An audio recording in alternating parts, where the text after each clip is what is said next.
El Ministerio de la Enseñanza y la Evangelización, Jesús Soberano Señor, presenta Palabra de Iluminación con el Maestro de las Sagradas Escrituras, Dr. José Briceño. Quédate con nosotros para que recibas las bendiciones que el Dios Eterno ha plasmado para ti en su palabra. Esto es Palabra de Iluminación. Bendiciones de nuevo, Maestro José Briceño, transmitiendo. Más que transmitir, mi más grande objetivo es formar, enseñar, presentar, exponer lo que por el Espíritu se me ha sido iluminado de lo que está plasmado en las Escrituras, en el texto sagrado, en revelación, de lo que fue plasmado por inspiración del Espíritu. El trabajo de los 5 ministerios, apóstol, profeta, evangelista, pastor y maestro, principalmente es para perfeccionar a los santos, no para manipular, intimidar, controlar, presentar espectáculos, shows, amarillismo, mensajes sensacionalistas, mensajes de ofertas, pero que no te presentan demandas, donde te ofrecen mucho y que lo que te ofrecen no está en línea con las verdades del reino eterno. El mensaje o el trabajo del ministro ni siquiera es ser servido, sino servir. El ministerio no es un escenario como para que nosotros como ministros seamos los galantes o los galanes que desean ser aplaudidos, reconocidos, y para ustedes contar. El ministerio es un don de servicio. Somos el tipo de persona que fue llamado por el Señor a remar el barco del Evangelio para que esto no se vaya a pique, que es el término uperete del griego que utilizó el apóstol Pablo cuando dijo somos ministros competentes del Evangelio. Y esos uperetes eran los que estaban condenados por el gobierno romano al son de un tambor para remar un barco hasta que eran infartados y eran echados al agua o al mar. De modo que el maestro Briceño tiene muy claro en esto. Yo estoy formando un carácter, porque de esto se trata. Formar el carácter para que seamos útiles en el reino, vasos útiles, y Dios pueda utilizarnos a nosotros, estableciendo, dando cumplimiento a su reino en nosotros y estableciendo el reino en la vida de tanta gente que lo necesita. El maestro Briceño transmite desde el estado de Texas, hermosa ciudad de Dallas, al norte de los Estados Unidos. En el norte de los Estados Unidos, transmite para un mundo, por ende internacional. Saludo a los que me están escuchando en Sudamérica, Centroamérica, Norteamérica, Europa, Asia, Ucrania, aún hasta el continente africano. Saludamos.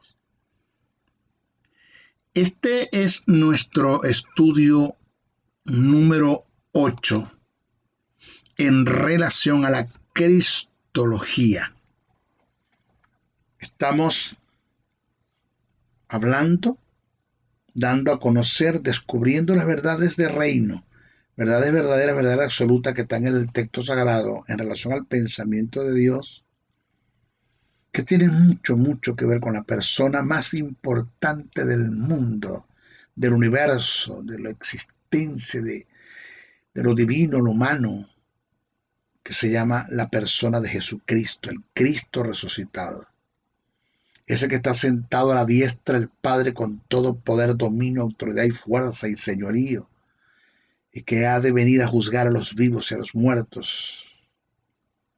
Ese que venció la muerte el Hades, los principados, las potestades, cumpliendo la ley, fue justificado, siendo justificado fue vivificado, siendo vivificado venció la muerte, venciendo la muerte venció el Hades, los principados, las potestades, y se sentó a la diestra del Padre con todo poder, dominio, autoridad, fuerza y señorío, a quien el Padre le entregó el derecho y le dio autoridad para hacer juicio o juzgar todas las cosas, hasta el final del programa de Dios. Estamos hablando de esa persona, del Teantropos, del Dios hombre, del Mesites, el mediador, del sumo pontífice, del gran puente entre Dios y los hombres, de Jesucristo, mi hermano eterno, mi hermano eterno. La relación que tengo con Jesús de hermano es eterna, no se acaba nunca. En esta oportunidad nos toca hablar de los incidentes que se dieron en la cruz del Calvario. Ahí en el Gólgota se dieron ciertos incidentes que los que tuvieron presente, incluyendo, según algunos historiadores, Anás, el sumo sacerdote vitalicio en esos tiempos, estaba al pie de la cruz, mientras que Caifás estaba en el templo llevando a cabo el sacrificio, que fue cuando se rasgó el velo de arriba hacia abajo. Nadie, ninguno, ni los poderes políticos, ni religiosos, ni militares, ni el populacho, ni los gentiles, ni los judíos, nadie de los que tuvieron en la cruz, ni siquiera María, su propia madre, su discípulo Juan, que estuvo en la cruz, pudo percibir, captar de lo que en el mundo espiritual se dio, de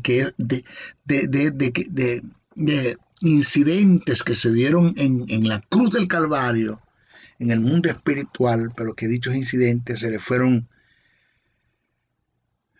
revelados al apóstol Pablo. Los escribió, se le fueron iluminados, los entendió y lo dejó plasmado en el texto sagrado. Incidentes que por el largo tiempo que tengo estudiando las Escrituras, que ya tengo más de 38 años, voy para 39 años estudiando las Escrituras. Ya voy a cumplir 30 años en el ministerio, pero tengo 38, voy para 39 estudiando las Escrituras. Estudiando, no leyendo Biblia, estudiando las Escrituras.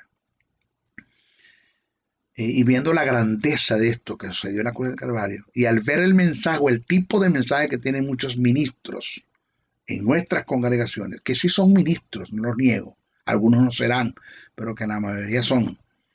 Según el tipo de mensaje que están dando, puedo juzgar, hacer juicio. Cuando hablo de hacer juicio, no estoy hablando de señalar, puedo analizar, discernir que no tienen conocimiento de estos incidentes. Que a teólogos católicos como Juan Hus, Calvino, Martín Lutero, y para ustedes contar, se les iluminó estas verdades en relación a la justicia divina, a los incidentes que se dieron en la cruz del Calvario, entendieron el mensaje de Pablo, el pensamiento de Dios en Pablo, que Pablo lo plasmó y lo escribió en las Escrituras por inspiración. Ellos lo entendieron, y muchos en nuestras congregaciones, teólogos protestantes, no lo han entendido todavía, por muchas razones. Pero bueno, para eso están los maestros, no voy a decir para eso estoy yo, como la gaseosa del desierto, la mamá de los pollitos, el labón perdido, el ombligo del mundo, el tapón del océano. No. Para eso estamos los maestros, me cuento entre ellos, con un llamado tan especial de parte de Dios para dar a conocer las verdades plasmadas en el texto sagrado. ¿En qué consiste el acto de redención cumplido en Jesús? Hablamos de lo que es un redentor. Esto es una hilación de pensamiento. Los que no han escuchado el número 7, por favor váyase para escuchar el número 8. Los que no han escuchado el 6, váyase para escuchar el 7. Los que no han escuchado el 5, váyase para escuchar el 6 y así sucesivamente. Tiene que escucharlo todo. Es una hilación de pensamiento. No son mensajes a destajos, sacados de su contexto, descontextualizados, distorsionados. Yo no estoy hablando cantinfladas. El típico mensaje que Cantinflas daba, que decía mucho y no decía nada. No estamos hablando de eso, estamos hablando de verdades de rey. ¿En qué consiste el acto de redención cumplido en Jesús? Dentro del plan de justificación se dieron 3 incidentes para que el hombre fuese justificado y obtuviese la justicia y pasase a ser justo y llegase a ser hijo de Dios, ya siendo regenerado. Se dieron 3 incidentes. Eso se dio en la cruz, ya lo dije. Ninguno de los que estuvo presente lo pudo ver. Esos 3 incidentes que se dieron en la cruz, que son la redención, remisión y propiciación. Pero por ahora vamos a centrarnos en lo que es la redención. Después hablamos de la remisión, después hablamos de la propiciación, después nos vamos a la regeneración. Todo esto que te estoy hablando es cristología. Todo tiene que ver con la persona de Jesús. Todo se dio en Jesús, por Jesús. El Espíritu Santo estuvo allí presente, hizo recopilación de todas las cosas. Antes de que sucedieran, se les manifestó a los profetas y fue escrito. Después que sucedió, también se escribió. Él inspiró. Y Dios está allí, el Padre estaba allí presente también. Está el conjunto de la deidad incluida en el plan de regeneración. Vamos a estudiar lo que es redención, pero los diferentes tipos de redención. El término redención, de donde se deriva el término redimir. En el griego existen varios términos para describir la redención, de los cuales vamos a estudiar 4, que son los más esenciales. Estos 4 términos, si usted tiene ahí un cuadernito y un lapicito, vaya tomando nota, porque el maestro del Señor no está jugando al ministerio.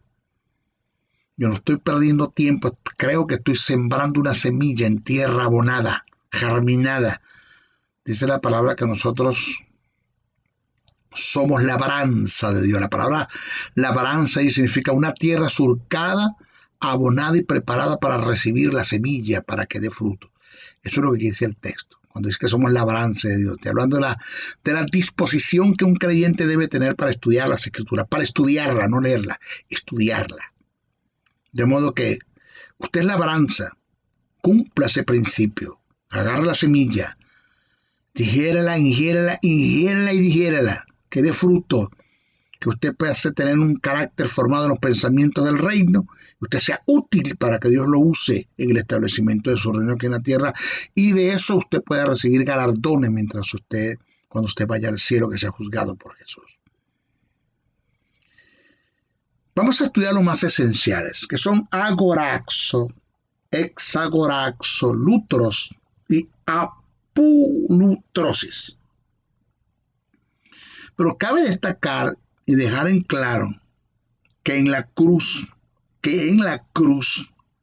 del Calvario, en el Gólgota, en el monte del Cráneo, de la calavera, negativamente no se dio la expiación. Este término expiar tiene sus valores en el Antiguo Testamento. Desconozco el por qué se plasmó, el escritor de los Hebreos lo plasmó en tiempo de gracia, porque no cumple con las propiedades. Porque expiar, la expiación, es un término que significa ocultar, esconder, cubrir el pecado. Entonces, cabe destacar y dejar en claro que en la cruz no se dio la expiación. Porque, repito, el acto de expiar, o el término expiación, tiene un significado que, en cuanto a sus cumplimientos, o lo que abarca, o lo que se da cuando hablamos de expiación, es ocultar, esconder, cubrir el pecado. Es como cuando usted barre la casa y echa la basura debajo de la alfombra. Entonces, el término expiación solo aparece en el canon del Nuevo Testamento en su verbo expiar en la carta a los Hebreos. Ese está en el capítulo 2, verso 17. Pero dicho registro no es favorable ni compatible con los incidentes que se dieron en la cruz. Por eso es que no entiendo. Esto es una de las cosas que yo no entiendo por qué el que escribe a los hebreos utilizó este término expiar, que es un judío convertido al evangelio que conocía bien esta cosa que para mí es Pablo. Uno dice que es Apolo, pero para mí es Pablo. No sé por qué utilizó el término expiación, porque no se ajusta. En la cruz no se dio la expiación, en la cruz se dio la redención, la remisión y la propiciación. La expiación está con total contraste con la remisión, que es el término remitir, quitar de para poner en. Pero más adelante lo voy a explicar. Incidentes que se dieron en la cruz del Calvario. A continuación estudiaremos los 4 tipos de redención que se dieron en el Gólgota. ¿Ok? Esto es cristología. Esto tiene que ver con la fuerza de la justicia también. Con soteriología. Agoraxo. Vamos a estudiar primero ese término. Agoraxo. Termina en ZO. Agoraxo.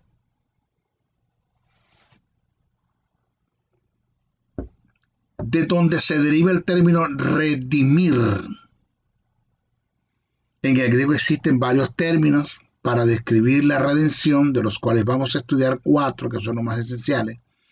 Entre ellos tenemos, repito, agoraxo, hesagoraxo, lutros y apolutrosis. Vamos a ver lo que es el agoraxo. Significa y es el acto de comprar. Pero presten mucha atención esto que les estoy presentando en los valores que encierra este término agoraxo, que es un tipo de redención, para que usted se le prenda el bombillo de la iluminación. ¡Ping! Que dice, wow. Y usted pueda ver cuánto vale usted para Dios. Cuánto el valor que usted tenía para Dios antes de ser redimido, caído en Adán, y el valor que tiene ahora, redimido, regenerado en Cristo Jesús. Por eso cuando un creyente se levanta en la mañana y le dice a Dios, Señor, yo no valgo nada, eso no tiene un conocimiento de lo que es un agoraxo. Cuando un creyente le dice a Dios, Señor, yo antes de conocerte no valía nada, eso no tiene conocimiento de lo que es un agoraxo. Porque cuando usted dice yo no valía nada, bajo el término agoraxo, en su oración, usted no está entendiendo esto.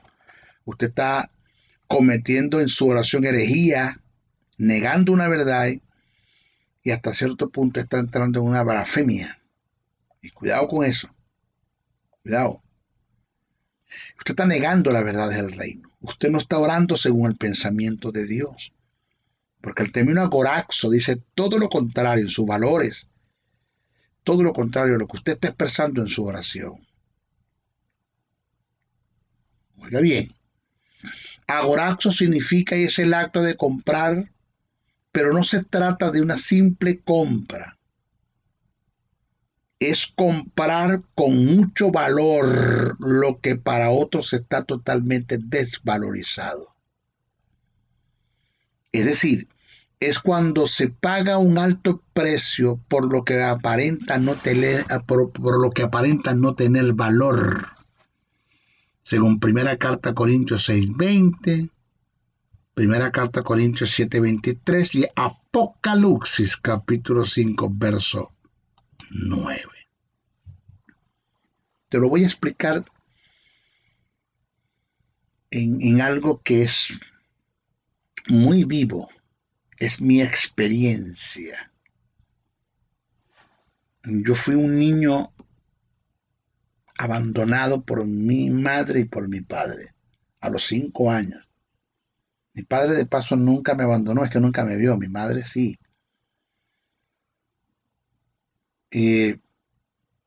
Tuve 2 años perdidos por allá en una granja, en un sitio que ahora ni quisiera recordarlo. Mi abuela materna, o sea, la madre de mi madre, ella fue la que hizo la diligencia y nos consiguió. Tenía 7 años cuando ella me consiguió. Y esa fue mi madre de crianza hasta la muerte. Ella me crió y nos creamos en los bajos fondos de un barrio llamado Manzanillo, Venezuela, Maracaibo, estado Zulia. Ahí nos creamos. Ahí vi en ese ranchito, desde el punto de vista típico venezolano, porque si hablamos de un rancho en México es un caserón, una hacienda, una finca, pero el típico rancho en Venezuela es de cartón, de madera, mal techado. Allí viví con mis hermanos. Yo soy gemelo, yo soy mellizo con una hembra, mi hermano mayor, y unos primitos que se crearon con nosotros, fueron nuestros hermanos.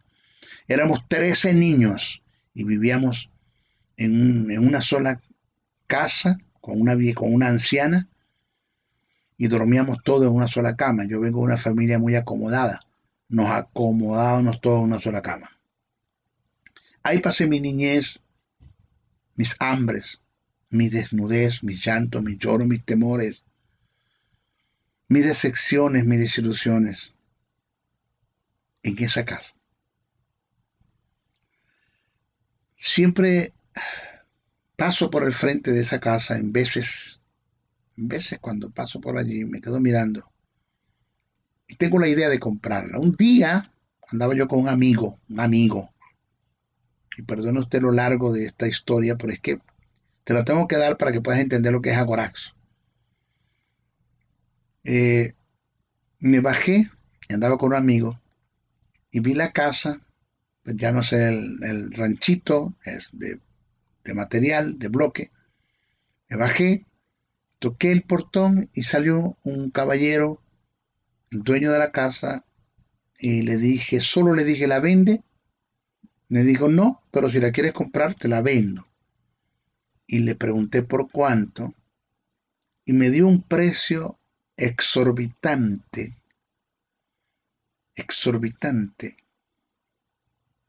Me lo quedé mirando y le dije, se la compro.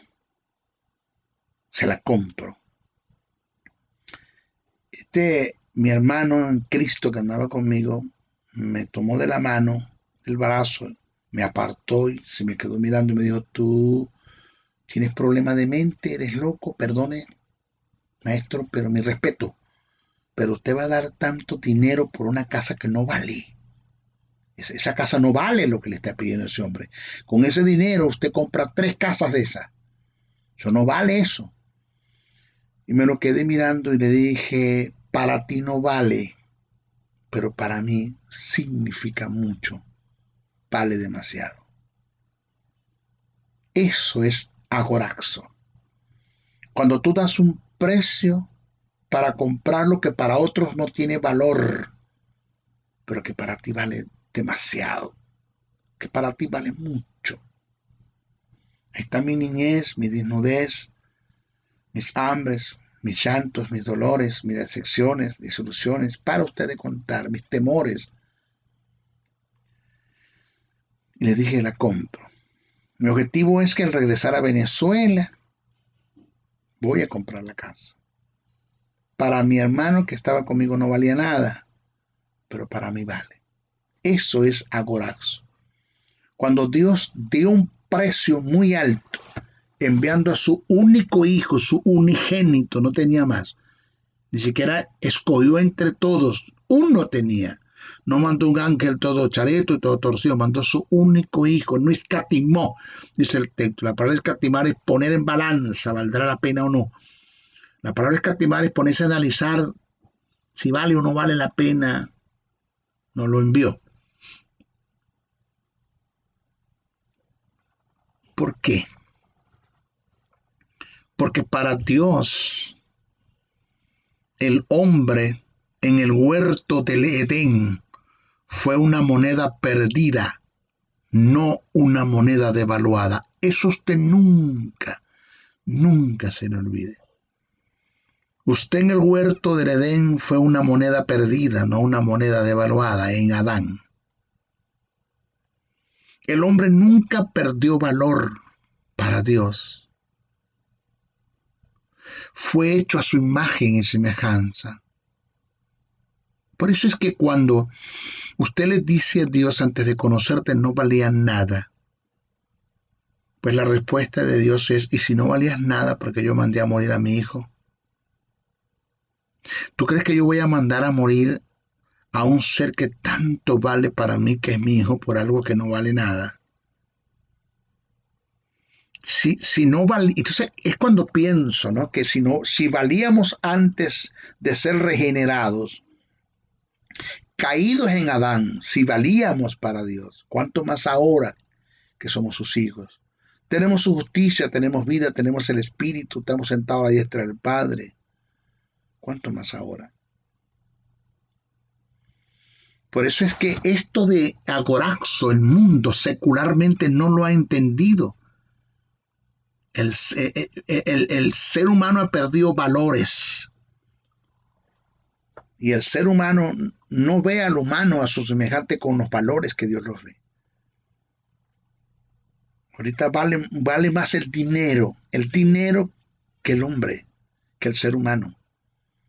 Usted va a una clínica y no es para todos, pero para muchos sí. No es para todos, pero para muchos, porque hay sus excepciones. Ese juramento hipocrático que hicieron algunos médicos no lo cumplen, porque esto no es cuestión del valor que tú tengas para ingresarte en la clínica, sino cuánto tienes. O sea, si tú no tienes plata, tú no entras, porque para ti, para el médico, para muchos de ellos, tú no vales nada. Tú eres un paciente, tú no eres un ser humano, tú eres un paciente. Para la agencia de viaje, tú eres un pasajero. Si tú no tienes plata, tú no viajas. Y para el comerciante, tú eres un cliente. Así de sencillo. O sea, Dios no nos ve así. Un anillo de oro, tú lo espaturras, lo esbaratas, lo añicas. Como prenda pierde valor, pero sigue valiendo porque es oro. Como prenda en cuanto al arte, pierde valor, pero sigue valiendo porque es oro. Así es el hombre. No importa la condición en la que esté, él vale para Dios, porque fue hecho a imagen y semejanza. Entonces hubo un precio muy alto que se pagó por su rescate. Fue Jesús. Fue cruz, clavos, heridas, torturas, Getsemaní, Via Crucis. Este incidente está en una de las historias que Jesús relató en una de sus parábolas. Se trata de la historia de la moneda perdida. Observe que en el relato la moneda se perdió, pero no se devaluó. Por esta causa, la mujer que representa al Espíritu Santo en su obra de iluminación, alumbrando el entendimiento del hombre perdido en un mundo de tinieblas, encendió la lámpara, que es la iluminación, en medio de la oscuridad de la casa, porque en las casas en Palestina no tenían ventanas, en medio de la oscuridad de la casa, que viene siendo el estado de tinieblas en el que el hombre estaba, para buscar la moneda perdida, que es el estado del caído en Adán del hombre, pero que no estaba devaluada la moneda. La moneda se había perdido, pero no se había devaluado. Ahora se le prende el bombillo. Entendí esto, maestro. Entonces, reitero, a este incidente revelado en esta parábola se le llama agoraxo. Analicemos el pasaje. Dice, ¿o qué mujer, hablando Jesús, está en Lucas 15, 8, 10, o qué mujer que tiene 10 dracmas, si pierde una dracma, no enciende la lámpara y barre la casa y busca con diligencia hasta encontrarla, y cuando la encuentra, reúne a sus amigos a sus amigas y vecinas diciendo: gozaos conmigo porque he encontrado la dracma que había perdido. Así os digo, que hay gozo delante de los ángeles de Dios por un pecador que se arrepiente. Primera carta que Pedro escribe, el capítulo 1, versos 18 y 19, dice: sabiendo que fuiste rescatado de vuestra vana manera de vivir. La palabra rescatado es agoraxo, comparado, la cual recibiste de vuestros padres, no con cosa corruptible como oro o plata. Aquí está oro, plata relativa a compra, sino con la sangre preciosa de Cristo, como de un cordero sin manchas y sin contaminación. Eso es agoraxo, el término agoraxo. Ese es el primer incidente que se dio en la cruz del Calvario en relación a la redención, el primer tipo de redención que se dio en la cruz del Calvario. Vamos al segundo tipo de redención, que es exagoraxo. Es la forma intensiva de agoraxo. Es el acto de comprar un esclavo con vista de otorgarle la libertad. Es el contraste de comprar para esclavizar, según Gálatas 3:13, Gálatas 4:5. Este término en su etimología caracteriza la diferencia que hay entre un siervo y un esclavo. El esclavo era sometido a servidumbre, el siervo prestaba su servicio en forma voluntaria, en agradecimiento después de ser comprado. Es decir, yo tengo dinero, voy al mercado, compro un esclavo, y el esclavo cree que yo lo estoy comprando para esclavizarlo, resulta que lo estoy comprando para darlo libre. Le quito las cadenas y le digo: vete a tu casa. Yo lo compré no para que siguiera en su esclavitud, sino para hacerlo libre. Si ese esclavo quiere servirme a mí por voluntad propia, entonces pasa a ser siervo.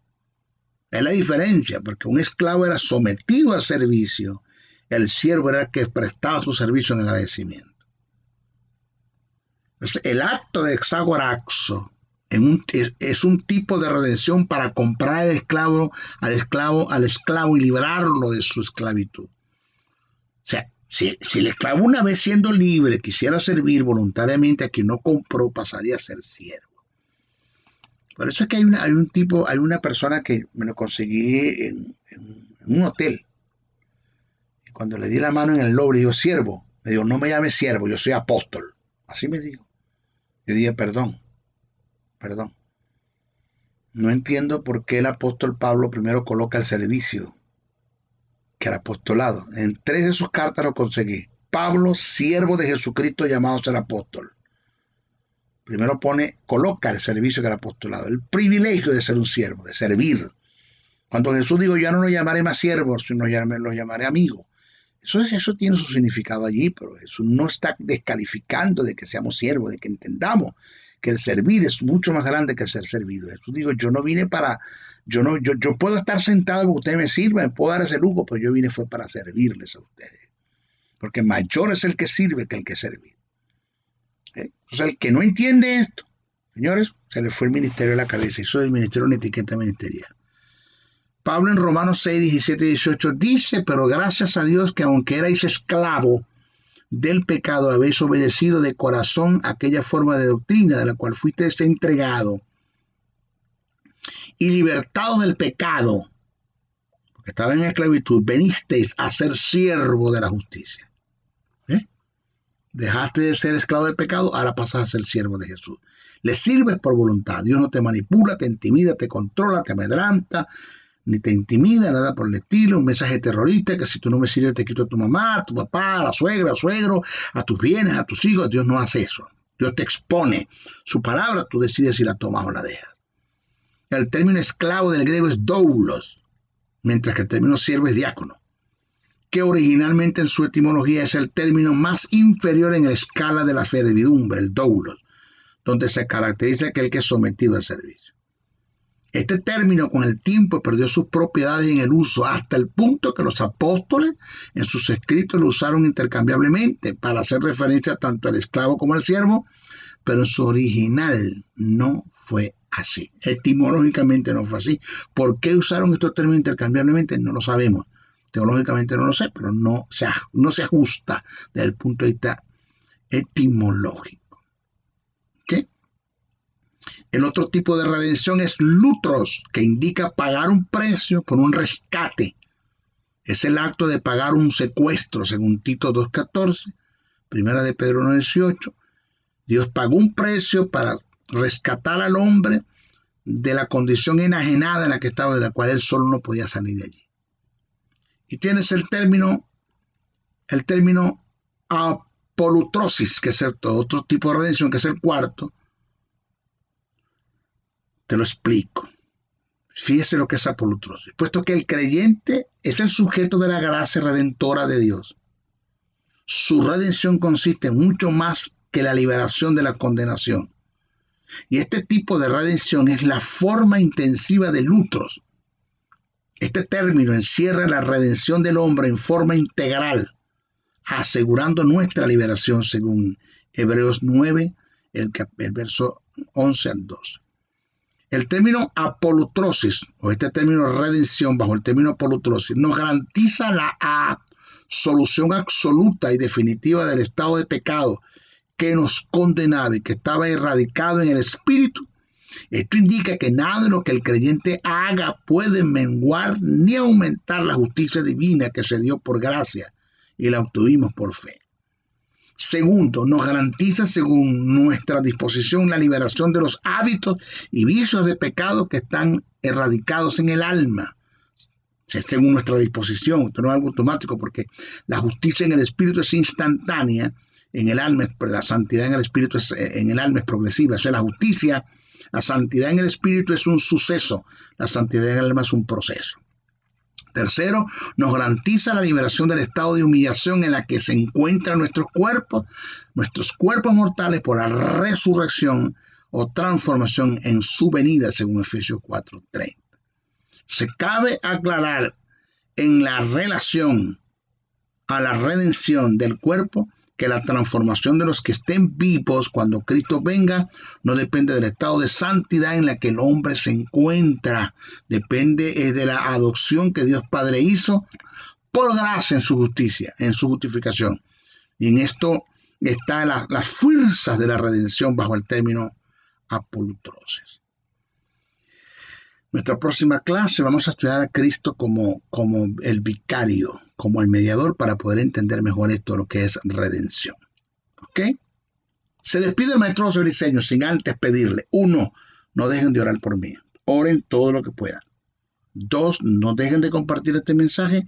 Y 3, no dejen de aportar una ofrenda. No entren en el terreno del malagradecido, de los oscaritos, del griego ingratos, que siendo bendecidos a través de este ministerio no aportan una ofrenda. Eso está mal. Pablo dijo que seamos copartícipes de toda buena obra que Él nos instruye en la palabra. ¿Ok? ¿Cómo lo hacemos? Ahí están los correos. JoseN77, bricenoa77@gmail.com, josebriceno71@gmail.com, o llámeme al número de mi teléfono 786-604-3352. Ahí están los caracteres y yo le estaré atendiendo y le diré la información de cómo usted puede aportar una ofrenda.